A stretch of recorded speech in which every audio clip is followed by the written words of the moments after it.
The story of NASA's Langley Research Center is the story of taking what seems impossible and making it reality. It began just 14 years after the Wright brothers achieved the elusive, some said preposterous, goal of powered flight, a goal chased by humankind for millennia. Their 120-foot journey at Kitty Hawk, North Carolina in 1903 broke the impossibility barrier, setting the course for the next century and beyond. The United States invented the first successful airplane, but European countries brought aviation to new heights. From the start, a number of European governments funded aeronautics research, which paid off when World War I broke out in 1914. Even before the war, aviation leaders realized the U.S. was falling behind and pressed Washington to do something about it. So in 1915, Congress authorized $5,000 to create the National Advisory Committee for Aeronautics, the NACA. This little seed, planted in the fertile farmland of Hampton, Virginia in 1917, grew to become NASA Langley, America's first civilian aeronautics research lab and NASA's first center. And it's been reaching for the impossible ever since.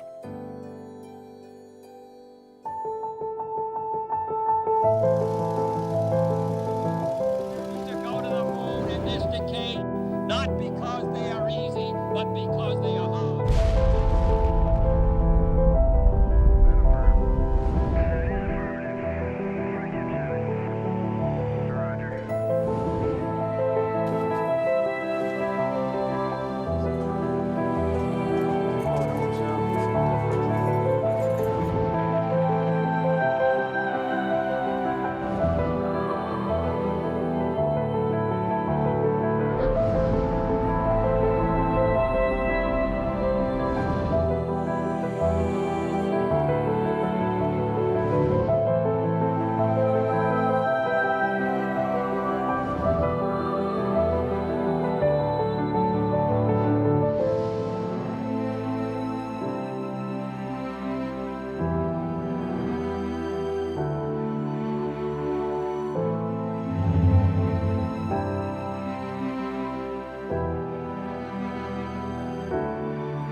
The National Advisory Committee for Aeronautics facility began as administrative offices and a wind tunnel building on rural land that the U.S. Air Service wasn't using. The NACA broke ground for the Langley Memorial Aeronautical Laboratory on July 17, 1917. Topographically, it was a swamp, but geographically, it was ideal. Hampton was really the perfect area for a facility like Langley. The U.S. Army Air Service was already there, so there was already flying going on. And what the engineers liked was the fact that it was a pretty good distance from Washington. So the suits were up there and the engineers had Langley to themselves. World War I had shown aircraft's need for more speed, power, and agility. Not just in wartime, but for untapped commercial possibilities. It was for that reason Langley was conceived as a truly national laboratory, to benefit aeronautical exploration. From the start, Langley dedicated itself to building the tools, setting the rules, and solving the problems that kept flight from reaching its potential. At the time Langley was established, the potential for aeronautics was as big as the sky. There was no place to go literally but up. The United States was really far behind Europe in terms of aeronautical research and progress. The Europeans, after all, had been driven by the fear of war and then an actual war, lots of money going into the technology. In this country, not so much. And the founders of the NACA recognized just how important those European labs had been in pushing European aeronautics. Langley came online as America's first civilian aeronautical research lab in 1920. The NACA's first atmospheric wind tunnel was already at work testing aerodynamic forces that affect aircraft. It was a good beginning, but by no means state of the art. The aerodynamicists knew they needed to do better, a lot better. And they did. 2 years later, in 1922, they powered up a new device no one had ever seen before. The world's first pressurized wind tunnel, the Variable Density Tunnel. One of the things they did with it early on was to run a whole string of airfoil tests, just all kinds of airfoil shapes. And they published the data in kind of a catalog that was really of revolutionary importance for airplane designers. You could go to the NACA catalog, you could pick out an airfoil that had the characteristics you wanted, and there you go. These reports, still used by aircraft designers today, kicked off Langley's reputation as a preeminent research facility. The value of Langley's wind tunnels came early. In 1928, Langley engineer Fred Weick used the propeller research tunnel to design a cowling or cover for propeller engines that reduced drag, cooled the engine, and increased an aircraft's flight speed.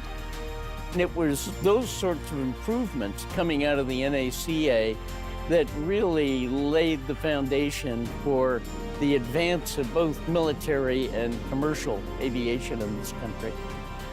Success followed success. Encouraged by the propeller research tunnel, which was big enough for a full-size aircraft minus the wings, Langley built a tunnel to test entire planes, wings and all. In 1931, Langley opened the full-scale tunnel, which could test at speeds up to 118 miles per hour. You really can't talk about the history of aeronautical research at Langley without talking about those wind tunnels. As you get into the mid and late 1930s, Langley, on the basis of the airfoil research, the cowling, and all of the other work they were doing, had established itself. The engineers had established themselves as a match for anybody else in the world. The Germans, the English, Langley was right there contributing to the body of knowledge.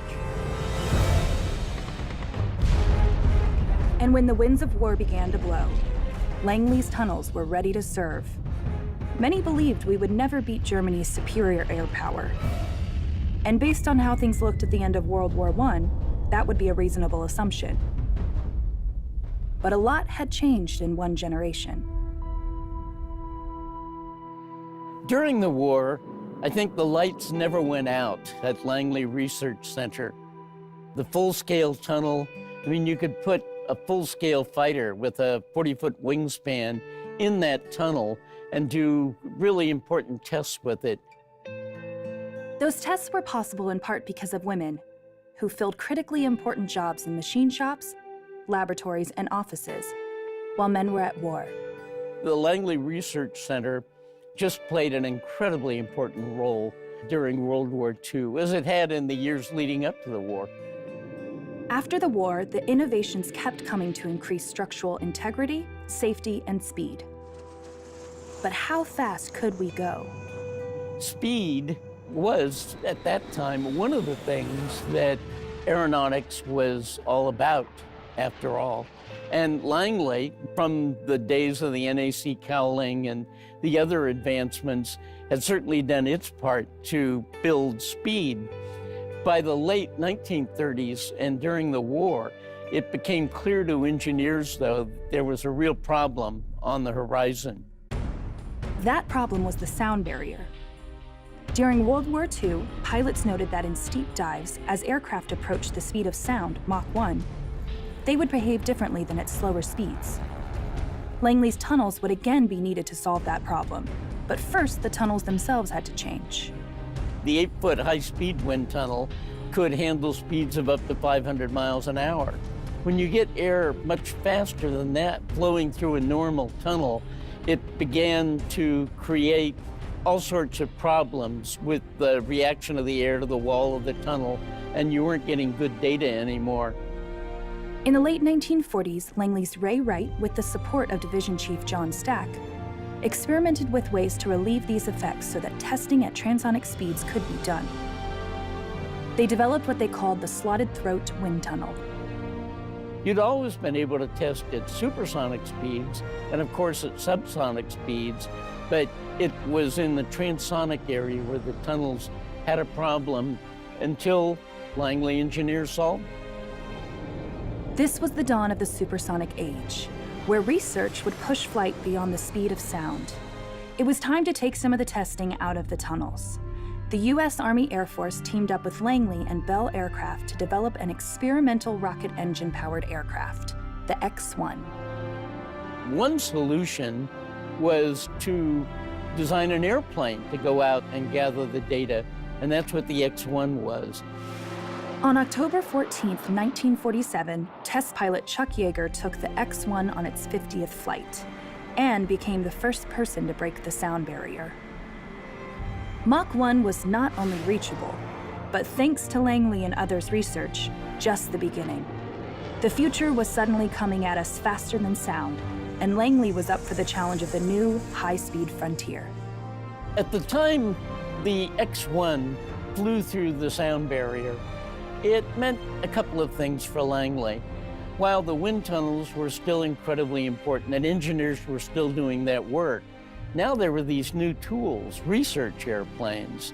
And so subtly, the mission of the NACA and Langley began to change a little bit. One of the most brilliant innovations sprang from the mind of engineer Richard Whitcomb. It's called the area rule. The design concept provides for an indentation in the fuselage near the wing. This indentation reduces the drag at transonic speeds and thus allows the airplane to fly faster and farther without an increase in power. By the mid-50s, the supersonic age gave way to the hypersonic era and the race to achieve speed above Mach 5. Langley's researchers worked with the other NACA centers, the Navy, Army, Air Force, and North American Aviation, to design, build, and test the experimental hypersonic X-15. The world's first hypersonic research aircraft made its maiden voyage on June 8, 1959. Mach 5 is hypersonic. And of course, the most famous hypersonic manned vehicle was the X-15. And again, Langley's involved in helping to think about the aerodynamics of that vehicle and in testing it. I mean, it was an NACA, NASA program that really did bridge from the age of the air to the age of space. The sky was no longer the limit, and whether or not anyone realized it at the time, the space age had begun.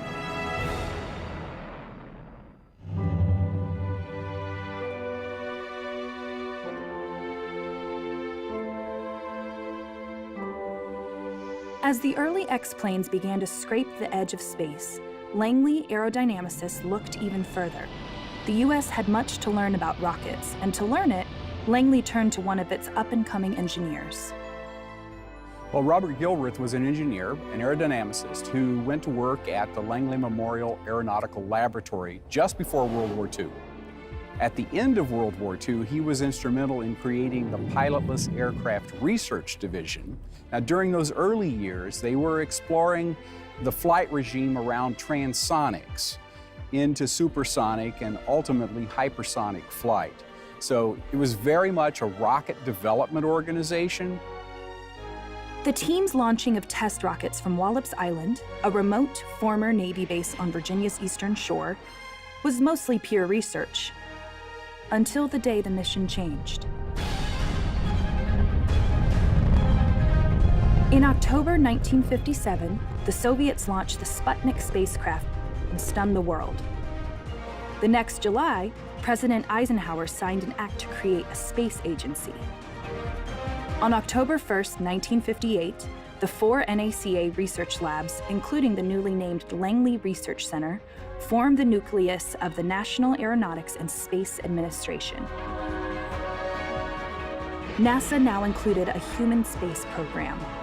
Langley was its birthplace and became home to America's first astronauts, the Mercury 7. The Pilotless Aircraft Research Division is assigned responsibility as it is transitioned into something called the Space Task Group for Project Mercury, the first human spaceflight activity. So Langley becomes the centerpiece of the human spaceflight program for the United States. The astronauts are selected, they are unveiled, they are operating at Langley for the first period of the program. They work on the design and research necessary to build the Mercury capsule. Gilruth's group worked through a host of technical issues, like establishing ways to protect astronauts during re-entry and developing simulators to train humans how to work in space. It also created a global communication system to maintain contact with spacecraft. And to streamline operations, NASA's first flight director, Langley's Chris Kraft, applied the concept of something now synonymous with spaceflight: mission control. That was an idea that goes back to the World Wars, in which flight control is a centerpiece. You have to understand the logistics of movement and how things are going to be operating. All of that can be done from a room, if you will, with communication systems coming in and going out and data coming in and going out.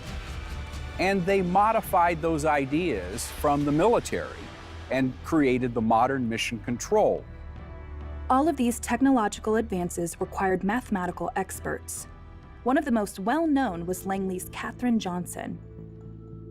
For years, Langley had hired women to operate primitive mechanical calculating machines.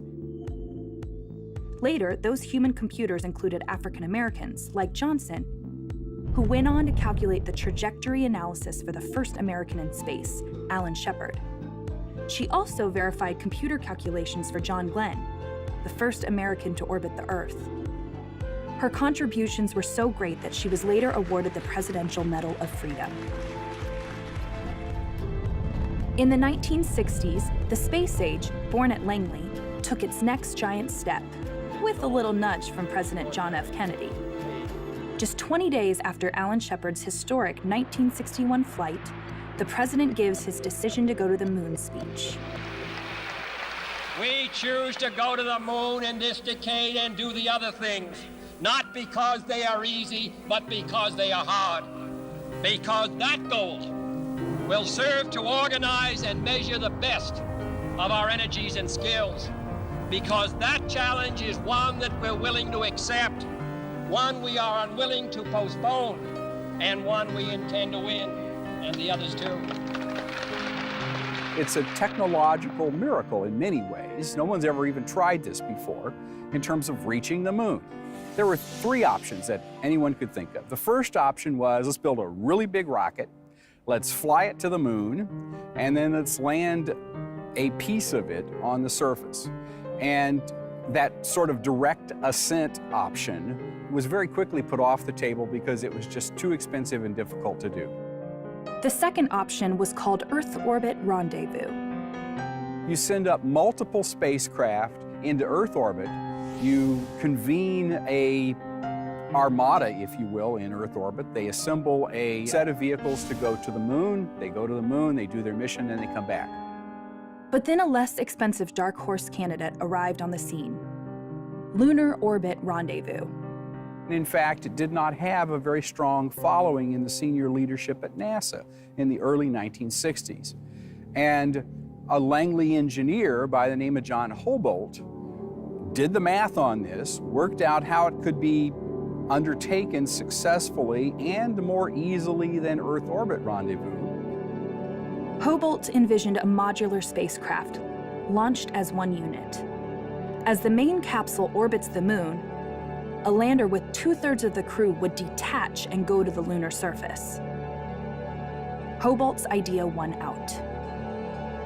And this is an important decision because this would drive all the technology that would be developed to accomplish the moon program. The Apollo spacecraft, the lunar module landing craft, the big Saturn V rocket were all predicated on that decision. A couple of years later, Langley trained Gemini and Apollo astronauts how to rendezvous and dock 2 spacecraft while in orbit, setting the stage for the Apollo moon landing. But before anything could land on the moon, we had to know its surface. 5 lunar orbiters took images and beamed them back to Langley. Well, Lunar Orbiter was an interesting program. How do we get the best imagery that we can possibly get from the lunar surface with a spacecraft that's in lunar orbit, with the intention of, first and foremost, finding good landing sites, ones that are safe to land on, but also geologically interesting, so that astronauts can get out of the spacecraft, collect samples, take imagery, and do all of the things that they're supposed to do. The astronauts also had to be trained to fly the last 150 feet to the lunar surface and then move safely and comfortably in the moon's reduced gravity. 24 Apollo astronauts, including the first person on the moon, Neil Armstrong, trained for their missions at Langley. Landing on the moon is not an easy task. It's virtually impossible to simulate it here on Earth. They built a huge gantry at Langley Research Center, the Lunar Landing Research Facility, which had cables and hooks and all kinds of things, and you could put a vehicle that was a model of the lunar module suspended from this thing. Having conquered the moon, Langley turned to the next great challenge: the Viking program to Mars. A mission to investigate the planet's atmosphere and surface and to look for signs of life. NASA Langley managed the Viking project and was responsible for the Viking lander system and mission operations. The history that it had with Lunar Orbiter, in which it was very successful, sort of gets transferred into the Viking landing program. A mission to Mars is infinitely more complex than landing on the moon. The Viking 1 and Viking 2 spacecraft, each with its own orbiter and lander, would take months to make the half-billion-mile journey to a rocky, cratered planet that has very little atmosphere. When Viking 1 touched down on the Martian surface on July 20th, 1976, it became the first spacecraft to land safely on the red planet and keep operating. Touchdown, we have touchdown. Exit on. Within seconds, it started taking pictures of Mars and itself, what some call the first Martian selfie. Viking was safe on Mars, gathering tantalizing data from another world. The Langley developed technologies that made it possible have continued to shape the robotic exploration of Mars ever since.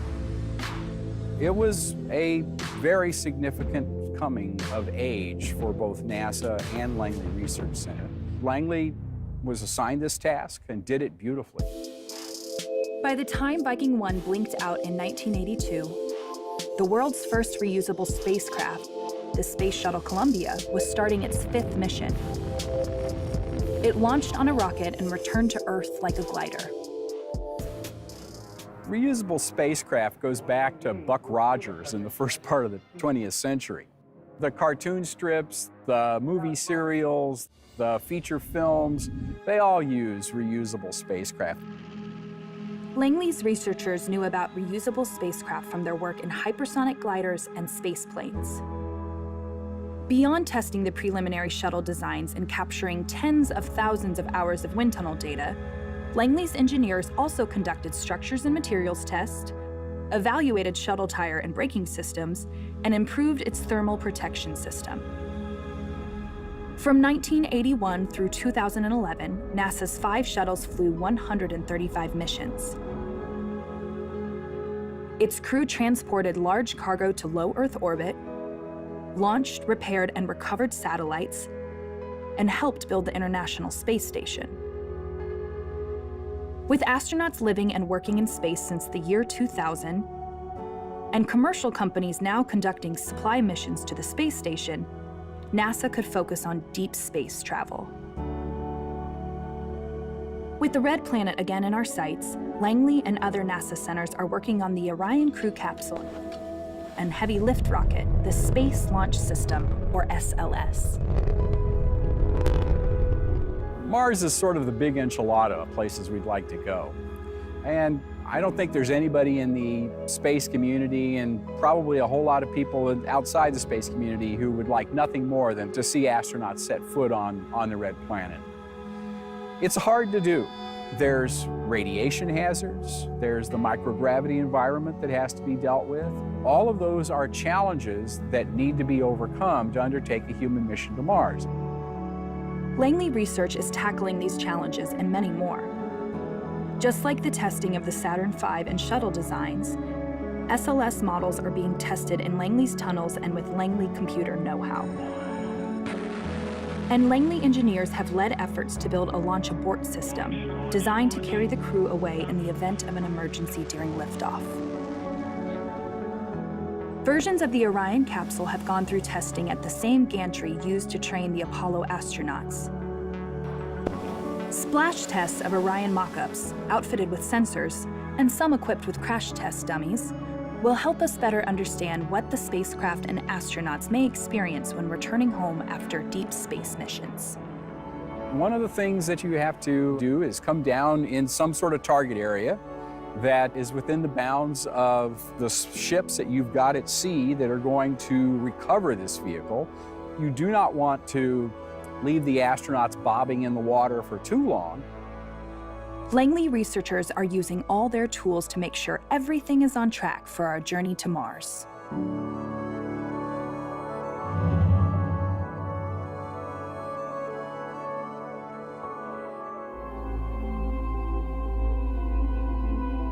Even as NASA and NASA Langley turn their attention toward other parts of the solar system, scientists never lost sight of planet Earth. Atmospheric science work at NASA Langley began in the early 1970s as an offshoot of its aeronautics research. Langley applied its expertise in tools, methods, and testing toward a science program that would study the impacts of supersonic flight. To understand changes in the atmosphere, scientists first need to measure it. At Langley, some of the earliest measurements started with the 1975 Apollo-Soyuz mission, when astronaut Deke Slayton operated the Stratospheric Aerosol Measurement, or SAM, sensor. Aerosols are suspended particles or liquid droplets in the atmosphere. Things like soot, dust, black carbon, pollen, those are all examples of aerosols. And though they're really small, they have a big or large uncertainty in the Earth's climate system. NASA Langley has been instrumental in studying aerosols and the processes related to them and understanding their role in the climate system. The SAM experiment marked the beginning of Langley's space-based studies of aerosols in Earth's atmosphere. Later, more Langley-developed instruments were sent into space. Many were on satellites, like the first Stratospheric Aerosol and Gas Experiment, or SAGE, launched in 1979, part of the family tree of instruments that grew out of the SAM experiment. The vantage point of space allows us to look at the Earth's atmosphere, its weather, and its climate, to look at various processes ranging from diagnosing our climate, long-range transport, or even improving prediction from our climate models. Beginning in the 1980s, the space shuttle served as another tool in the Langley Atmospheric Science Toolbox. NASA's first science payload on a shuttle launched on Columbia's second mission. The Langley-developed measurement of air pollution from space instrument helps scientists build a database of atmospheric carbon monoxide levels. These measurements gave scientists a better understanding of pollution and how far it can spread. The atmosphere is composed of both natural and anthropogenic pollutants. We talk about aerosols and trace gas pollution. These are critical, and we're seeing increases in places like Asia. Meanwhile, we're seeing decreases in other places around the world. So transport and understanding that transport is important to understand the overall climate system and the composition of these pollutants and gases. The shuttle also carried a Langley satellite-based experiment that measured the planet's overall warming and cooling. In 1984, Sally Ride, the first American woman in space, deployed the Earth Radiation Budget satellite from the Space Shuttle Challenger. It's important to study the Earth's radiation budget because it has a critical impact on understanding climate change. The sun's energy comes into the atmosphere. It can be absorbed by greenhouse gases. Some of that energy can be reflected. If we end up with an imbalance in our energy budget, we can see warming in our climate system. And that's why the work that's being done at NASA Langley is critical, particularly some of the satellite-based observations. The Earth Radiation Budget satellite was also carrying an instrument that would take a closer look at the ozone layer. SAGE-2, another in the family of instruments that grew out of the SAM experiment. The ozone layer, which is a part of the stratosphere, is critical for life on our planet. The ozone layer protects us from harmful UV radiation. Now, in the past, we used ground-based observations and perhaps balloon measurements, but it really gave us point measurements. It's kind of like seeing a tree, but not necessarily seeing the forest. Satellites allowed us to see the true expansiveness of the ozone hole. Information from Langley satellite instruments provided the most widely used ozone datasets in the 1990s, helping scientists better understand the hole and how to work across borders to repair it. And in February 2017, Langley extended that ozone monitoring legacy with the launch of SAGE 3 to the International Space Station. Another of Langley's tools for looking at the atmosphere is active remote sensing LiDAR technology. Much like radar uses sound waves to take measurements, LiDAR uses lasers. Launched in 2006, the Calypso satellite, a partnership with the French space agency CNES, uses LiDAR to provide new insight into the role clouds and atmospheric aerosols play in regulating Earth's weather, climate, and air quality. Two of the biggest uncertainties in climate model projections are aerosols and clouds. Clouds can be a net warmer or a net cooler in our climate system, depending on where they're located in the atmosphere. Another key point with clouds is that clouds form on aerosols. Understanding clouds, their formation, and their distribution will take us a long way in closing the uncertainty in those model projections. Langley scientists have also used LiDAR instruments on board airplanes. It's part of an airborne science legacy Langley pioneered in the 1980s, when scientists first used instrumented planes to better understand the troposphere, the air we breathe. The troposphere is the lowest layer of our atmosphere. It's the layer that we live in and will never leave unless we are an astronaut or become an astronaut. Aircraft and the instruments they carry continue to be important to Langley Earth science, whether it's to measure and track air pollution, help assess Arctic sea ice, or study the movement of greenhouse gases. Even as Langley's Earth monitoring instruments fly around the skies, new Langley satellite instruments are in the works, including a new version of Ceres, the clouds and Earth's radiant energy system. Dating back to the late 90s, Ceres and its follow-on instruments are devoted to understanding Earth's radiation budget. Langley is also managing the development of TEMPO, the first space-based instrument to monitor major air pollutants across North America hourly during daytime. NASA Langley is critical for studying the Earth's atmosphere, given its observations and capabilities related to things like atmospheric chemistry, aerosols, clouds, and the Earth's radiation budget. It also hosts the Atmospheric Sciences Data Center. The data from these satellites, aircraft missions, and otherwise will be critical for closing the uncertainty in our climate model projections. Learning as much as we can about where we are today will tell us where we're heading tomorrow. Of course, sometimes emergencies arise that no one could have predicted. And in many of those cases, the researchers at NASA Langley have risen to the challenge with timely solutions.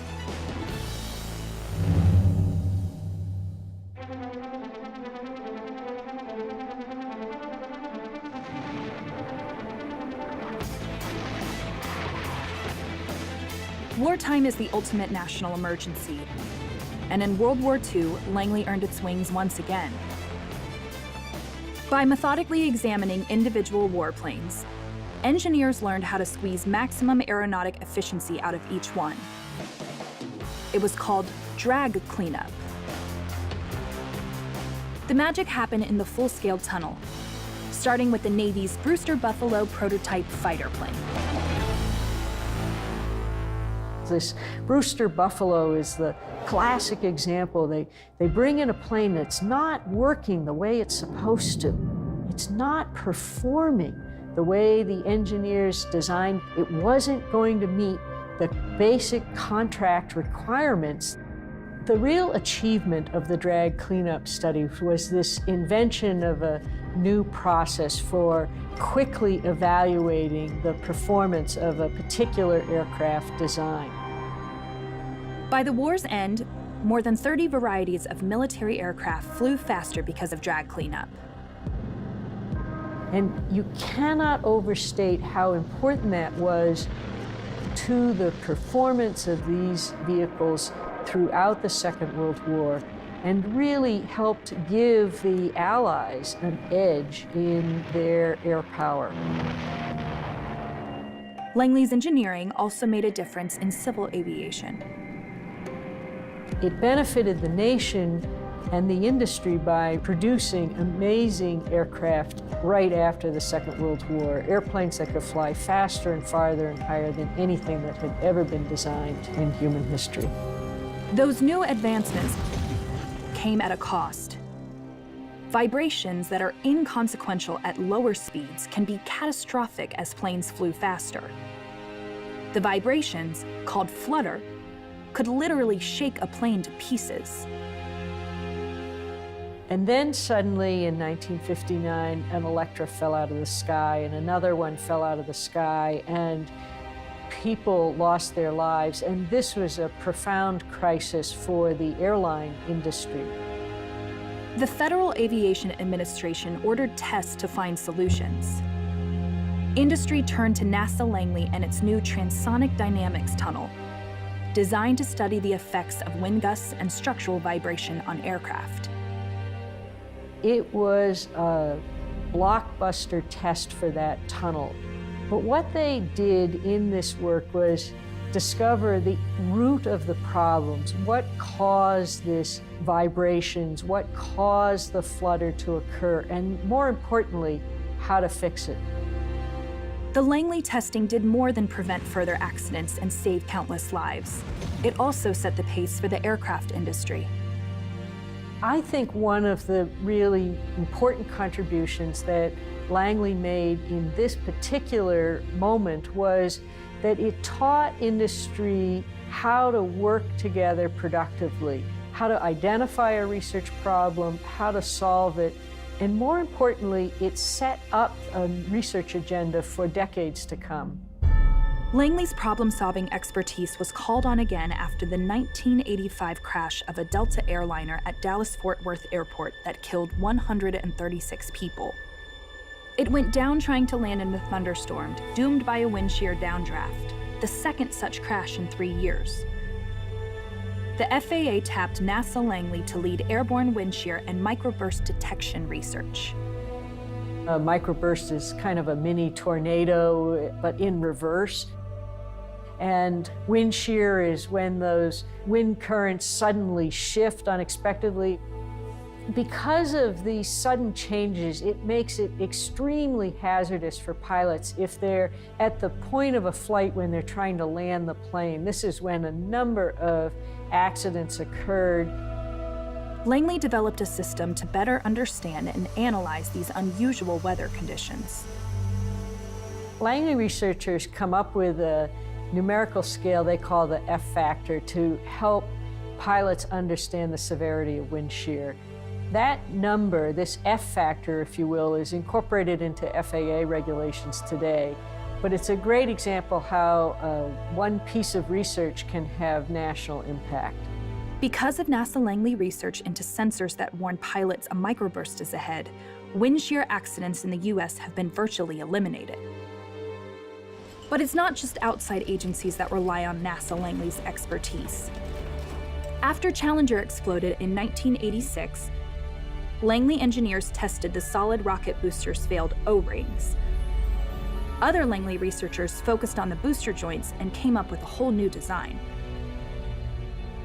After Columbia was lost during re-entry in 2003, Langley wind tunnel and computer-based studies of shuttle aero heating helped paint a picture of what happened.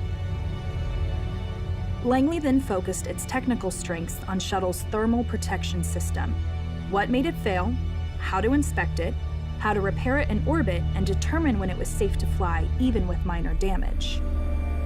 So after the shuttle accidents, one in the mid-1980s, the other in the early 2000s, NASA Langley engineers worked together to find solutions to incredibly complicated technological problems. They even developed a camera that could inspect the shuttle while it's in orbit.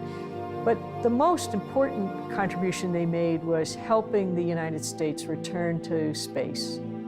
And during the shuttle's final missions, Langley researchers took images unlike those ever seen of the shuttle. Thermal snapshots at Mach 20 that may someday be used to create new spacecraft. Over the past century, NASA Langley has gained an outstanding reputation for its responsiveness to national emergencies. I think the reason it's been so effective is its people. They're resourceful, they're imaginative, they're creative, and above all else, they have the remarkable capacity to reinvent themselves. It's those qualities that make Langley such a national treasure, and it's what augurs well for the future.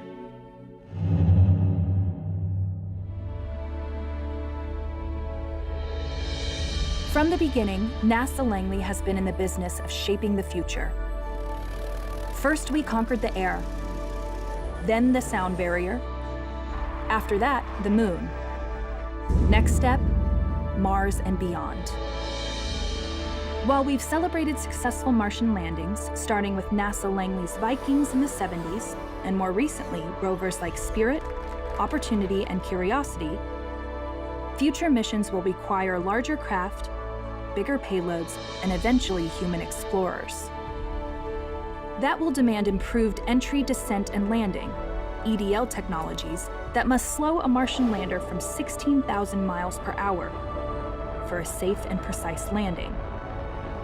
Langley's EDL experts developed and built a heat shield sensor that flew to Mars and will help researchers design future spacecraft. Other game-changing Langley inventions for planetary exploration include lightweight inflatable spacecraft heat shields, inflatable habitats, and next-generation rovers that will allow humans to live and work on other worlds. Langley Research Center has already started building the future, using robots to help create new structures. Langley chemists are also developing the next generation of materials, incredibly strong and lightweight, that could have wide-ranging uses in spaceships and everyday life. But Langley has not forgotten its aeronautic roots or its commitment to X-planes.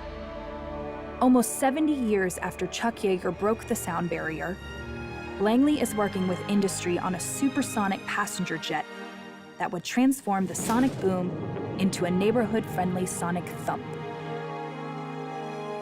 Today's and tomorrow's X-planes have progressed to numbers like 43, the fastest air-breathing aircraft.